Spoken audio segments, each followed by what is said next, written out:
temos um exemplo aqui de polia, para a gente entender o que é, né, esse sistema de polia. Então é o seguinte, como a gente faz isso aqui?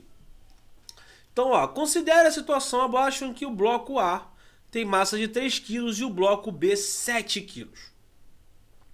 Estão ligados por um fio ideal através de uma polia ideal e fixadas pelo eixo, considerando G igual a 10 metros por segundo ao quadrado, e que o sistema foi abandonado a partir do repouso. Então vamos pensar o seguinte, esse meu bloco A eu vou chamar de peso do bloco A. O meu bloco B eu vou chamar de peso do meu bloco B. Tá bom? E aí, vamos pensar o seguinte. Para cima, já que eles estão em equilíbrio, nós temos o quê? Uma tração. Só que, lembra que é o mesmo fio entre eles? Logo, as suas trações aqui serão iguais. Tá? Então tá aqui. E aí a gente vai fazer o seguinte, vamos separar igual a gente fez da última vez e deu certo. Primeiro eu vou separar o bloco A. Olha o bloco A aqui. Peso de A e tração de A. Tá? Tração de A que é igual a tração de B. Mas só coloquei ali. Então eu vou separar agora e vamos pensar o seguinte. Eu tenho, né? Primeiro eu tenho que entender o seguinte. O bloco A tem massa de 3 kg. Já o bloco B tem massa de 7. Concordam comigo que o B vai descer e o A vai subir? Claro, né? Se tem maior massa, nós já vimos que um bloco que tem maior massa, ele desce e o outro vai subir. Então o bloco A ele vai subir. Se ele vai subir, o resultante da força é o quê? Não é tração menos o peso de A igual a massa de A vezes a aceleração. Não é? Por que tração menos o peso, Vandes? O resultante foi para onde? Não foi para cima? Se o resultante, no caso, no bloco A foi para cima, isso significa que quem é maior? A tração ou o peso? A tração. Logo, tração menos o peso de A é igual a massa de A vezes a aceleração. Tá? Vamos colocar o bloco B aqui embaixo. Peso de B e a nossa tração para cima. E aí, se o peso, né, no caso o bloco B está descendo, quem é maior, o peso ou a tração? O peso. Então, ó, peso de B menos a tração é igual a massa de B vezes a aceleração do sistema. E aí eu gerei novamente o meu sistema. E aí, ó, olha o que eu vou fazer.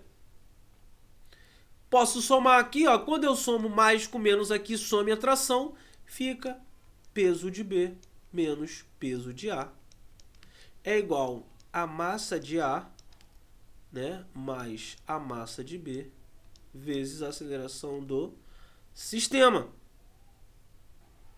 E aí, ó, peso de B. Quem é peso de B? Peso não é massa vezes gravidade? Então a massa de B é 7 vezes 10, que é a gravidade que ele deu. Isso dá 70. E o peso de A? Peso de A é 3, né, vezes a gravidade, que é 10, 30. Opa! E massa de A mais massa de B é 3 mais 7, isso dá 10 vezes A. Logo, 70 menos 30, isso dá 40. 40 dividido por 10, a aceleração do sistema é 4 metros por segundo ao quadrado. Então, esse meu sistema, pum, letra A já foi. A aceleração adquirida para cada bloco. Como eles estão no mesmo fio, logo a aceleração dos dois blocos será igual. 4 metros por segundo ao quadrado. Aí ele pergunta, a intensidade da atração no fio, né? No fio ali. Posso escolher tanto a primeira quanto a segunda para resolver, já que a tração é igual nos dois fios, né? Nos dois não, no mesmo fio no caso. E aí eu vou escolher a primeira. Então, ó, escolhi a primeira. Tração. Peso de A a gente já viu que é 30. é igual a massa de A, que é 3, vezes a aceleração, que é 4. A gente já descobriu. Então, a tração, menos 30, é igual a 3 vezes 4, 12. Logo, a minha tração é 30 mais 40, mais 12, já que é da resposta final, isso que dá 30 mais 12. Espera aí, não quero marcar texto, não. 30 mais 12, que é igual a 42 newtons. Beleza? Então, eu tenho a tração no valor de 42 newtons. A força exercida pela polia, né, em seu eixo. E aí que tá. O que seria essa força exercida pela polia no eixo dela? Tá? O que seria isso? Então, o que acontece? Essa força exercida pela polia em seu eixo, vamos imaginar a seguinte situação. Nós temos aqui a parede, né? A polia. E aí, ó, na polia, vocês concordam que nós temos esses carinhas aqui, ó? Essas forças aqui, a tração. Não é isso? Ou seja, eu tenho para cá, né, se eles estão em equilíbrio, tecnicamente eles estão em equilíbrio, eu tenho uma força aqui, que é a força da polia, no caso, no centro ali, pela polia no seu eixo, e nós temos para baixo tração. Se estão em equilíbrio, nós temos essas duas aqui. Essa minha força, tá, da polia, ela tem que ser igual a 2 vezes as forças da tração. Então, a minha força da polia nada mais é do que 2 vezes 42, que é 84 newtons.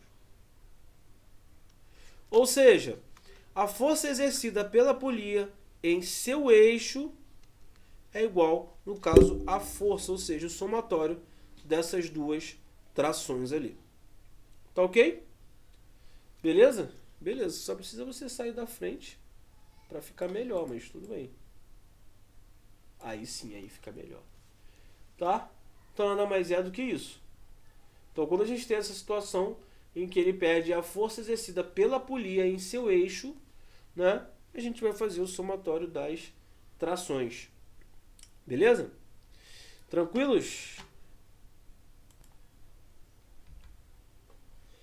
E aí, fórmula de polias móveis. Tá? Então, móveis, né? Nós vimos ali naquele exercício, né, um exemplo de polia, né, em que a polia era uma polia fixa, né? Então, ó, nós teremos casos em que as polias serão polias móveis. Eu vou desenhar um exemplo aqui para vocês, tá? Da melhor forma possível, claro. E aí, nós temos aqui, ó,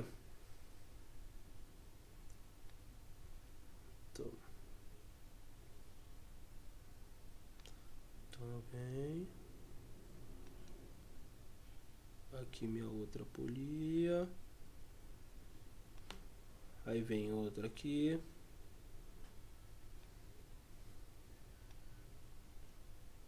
E aqui a minha fixa. E aqui a força aplicada. E aqui o meu bloco de massa M. Então, aqui é minha força peso. Tá? Então, aqui, ó. Nesse meu caso aqui, nós temos, nesse meu sistema, uma polia fixa. Tá aqui. E aqui, eu vou colocar... Deixa eu botar de outra cor. Cor da tinta preta. Então eu tenho 1, 2. Nós temos 3, né? Que são o quê? Móveis. Nesse caso, nós temos uma fixa, que é essa daqui, ó, que está fixada ali no teto. As outras 3, elas são móveis, elas vão se mover. Então, qual é o procedimento aqui, né? Vou botar em valores, que fica melhor para a gente trabalhar. Então vamos supor que eu tenho um peso aqui de 100 newtons, tá? Um bloco de massa 10 quilos. E aí o que acontece com essa minha tensão? Essas duas cordas aqui, como elas são iguais, se isso aqui, né, é igual a 100, deixa eu botar um valor maior. 100 não, vou botar 400. 400 fica legal. Tá? Então, eu tenho uma força aqui, um bloco de 40 quilos, né, em que eu vou pegar ele e vou fazer o procedimento que a gente já sabe aqui. Então, se aqui o peso é para baixo, se eles estão em equilíbrio, eu preciso que essa tensão aqui, no caso, seja 200 e essa 200. Por quê? Essas cordas são as mesmas cordas, logo ela vai dividir o peso em 2. E aí eu venho para a minha segunda polia, e aí quando eu chego aqui na minha segunda polia, essa tração vale 200, né? Só que a polia 2 vai dividir novamente isso em 100 e 100, ou seja, deixa eu botar aqui, 100 e 100. Aí, novamente, chego na minha polia, né, móvel ali, está dividindo de novo, então com 100 newtons aqui eu vou dividir novamente, então nessa aqui vai ter 50, nessa daqui vai ter 50 também. Só que essa corda é a mesma que a de baixo, logo a força que eu irei exercer será uma força de 50 newtons para erguer um material de 400 newtons. O que isso quer dizer, Wanderson? Bom, vamos supor que aqui é 400 newtons, e aí é um bloco de 40 quilos, e aí eu tenho 3 roldanas móveis aqui, né? 3 roldanas móveis, e aí para eu erguer esse meu bloco de 40 quilos, eu estou usando uma força de 5 quilos. Ou seja, se eu tenho 40 quilos de um material, quando eu puxar naquela situação, eu vou puxar como se estivesse puxando algo com valor de 5 quilos. Tá? Então, vamos ver a fórmula. Qual é a fórmula, Wanderson? Aqui ele diz que peso é igual a 2 elevado a n vezes a força que eu preciso exercer ali. Tá? Então, ó, quem é esse peso? O peso é o peso do material. No meu caso, o bloco ali de 400 newtons. 2 elevado a n. N é o número de roldanas móveis do meu sistema. Nesse caso, eu tenho a roldana 1, 2 e 3 como móvel. Então, 3 vezes a força que eu preciso exercer. Logo, essa força nada mais é do que 400 dividido por 2 ao cubo, sendo que 2 ao cubo é 8. E aí 400 dividido por 8 é igual a 50 newtons, que é a força que eu demonstrei para vocês ali. Então essa fórmula de polias móveis ela é importantíssima, né? Por quê? Porque eu consigo simplesmente pegar o peso do meu material, analisar o número de polias que vão ter ali, que são móveis, e aí eu consigo achar a força necessária, né, para que eu consiga erguer esse meu bloco. Tá? E aí, vamos de exercício, vamos de exemplo, bastante exemplo, né, pra gente trabalhar. E aí, PUC Minas, quando um cavalo puxa uma charrete, a força que possibilita o movimento do cavalo é a força que ele exerce sobre a charrete exerce sobre ele, a charrete exerce sobre o solo ou o solo exerce sobre o cavalo. Então pensa o seguinte, a força que possibilita o movimento do cavalo. Então vamos analisar o seguinte. Letra A, o solo exerce sobre o cavalo. Nós temos ali uma normal, né, entre o cavalo e o solo e a normal, né, a solo e o cavalo. Pensa o seguinte, o cavalo, dependendo do solo que ele estiver, né, se ele estiver, por exemplo, num ambiente onde porcelanato, além de ser porcelanato local, molhado, o que vai acontecer para ele puxar essa charrete? Ele vai conseguir puxar com a mesma tranquilidade? ou ele vai patinar e possivelmente ele vai cair ali, não vai se movimentar.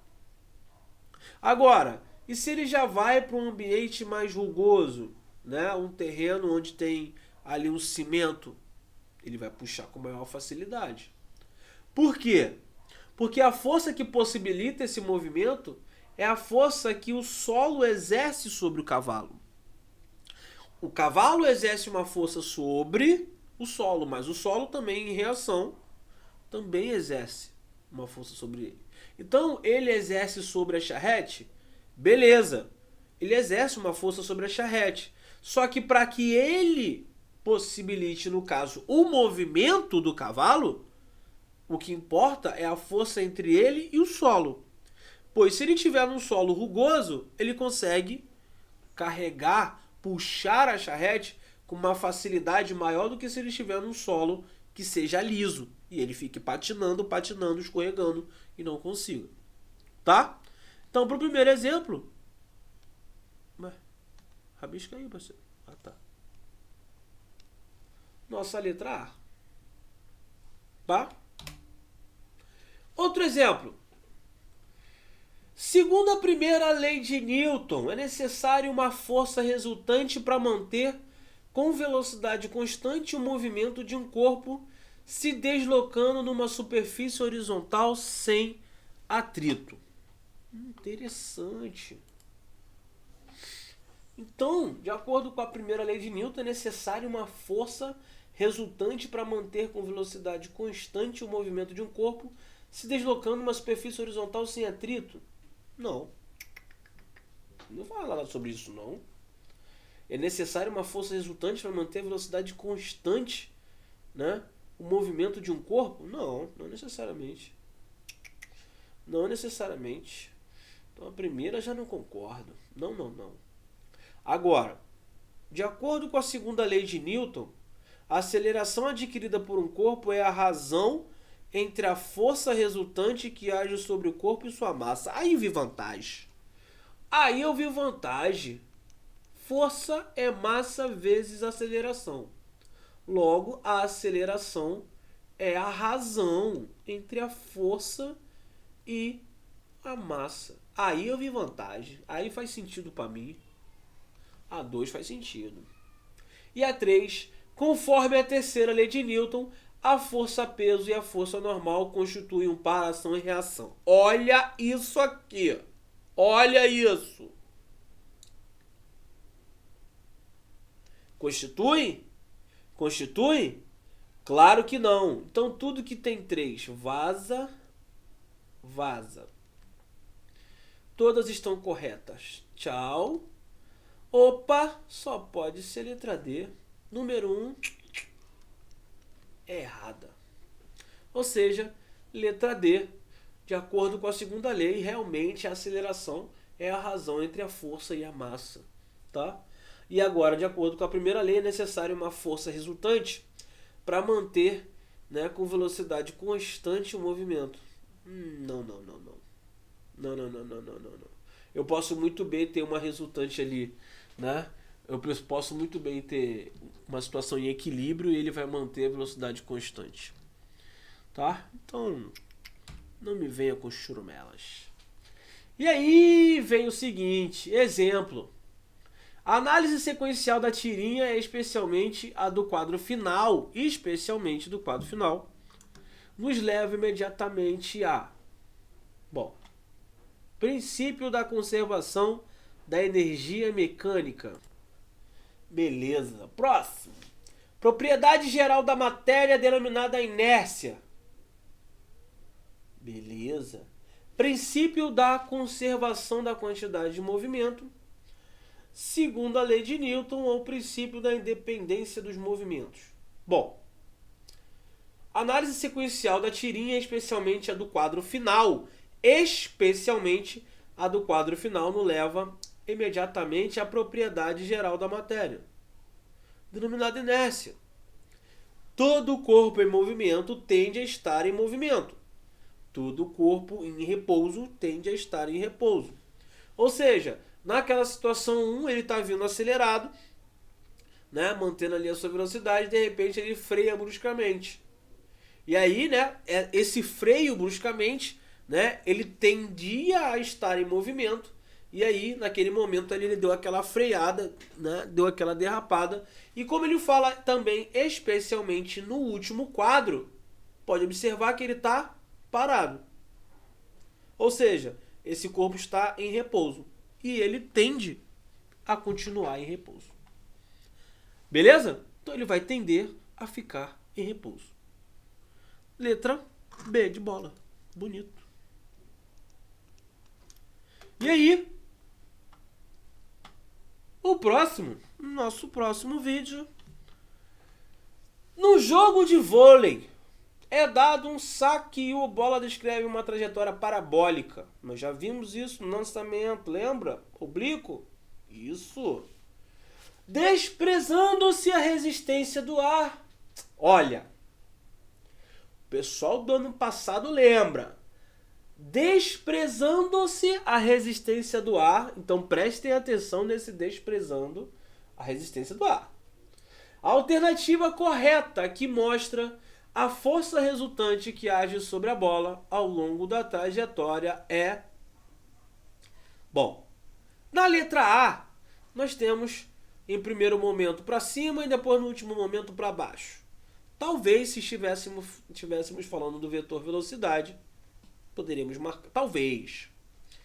Na letra B, tudo bem. Vamos para a letra D. Tudo bem, se fosse a resultante da velocidade, né? Naquele momento em que nós temos a Vx, a Vy, nós temos aquela resultante. No ponto de altura máximo só temos a Vx e depois nós vamos ter a Vy, Vx, pá, faria sentido com velocidade, mas eu não estou perguntando de velocidade, então para mim não faz sentido. A letra E, tudo bem, ok, já está lá. E a resultante nada mais é do que a letra C.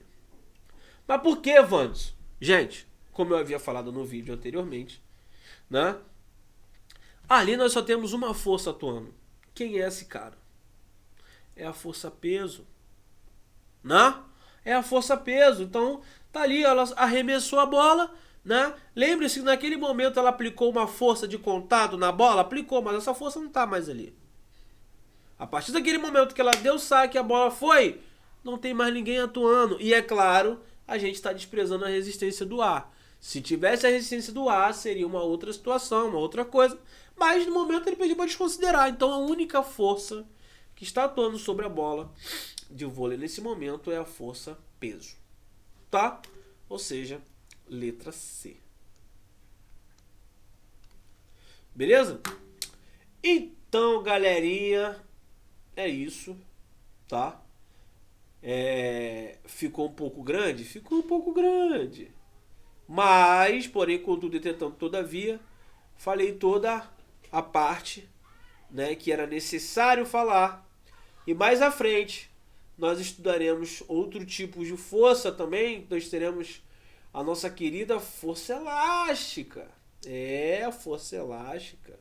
E logo mais trabalharemos também as aplicações, né? Aqui eu dei alguns exemplos de aplicações das leis para você, né, para vocês, mas no caso à frente aí nós teremos outras aplicações, né, das leis de Newton e também conheceremos mais à frente um tal de plano inclinado.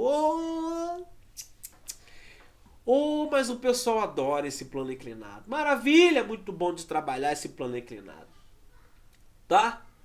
Então, espero que tenham todos gostado. Foi um prazer fazer essa aula para vocês. Entramos em mais uma semana de recesso. Glória. Tá? E na outra semana nós nos vemos. Para finalizar, tenham todos uma ótima semana de descanso. Que descansem, porque depois a gente volta com tudo. E não podemos esquecer do Wakanda Forever. Abraço, galera! Oi, galerinha! Então, você gostou do nosso vídeo? Então, chama nosso canal. Então, para o vídeo.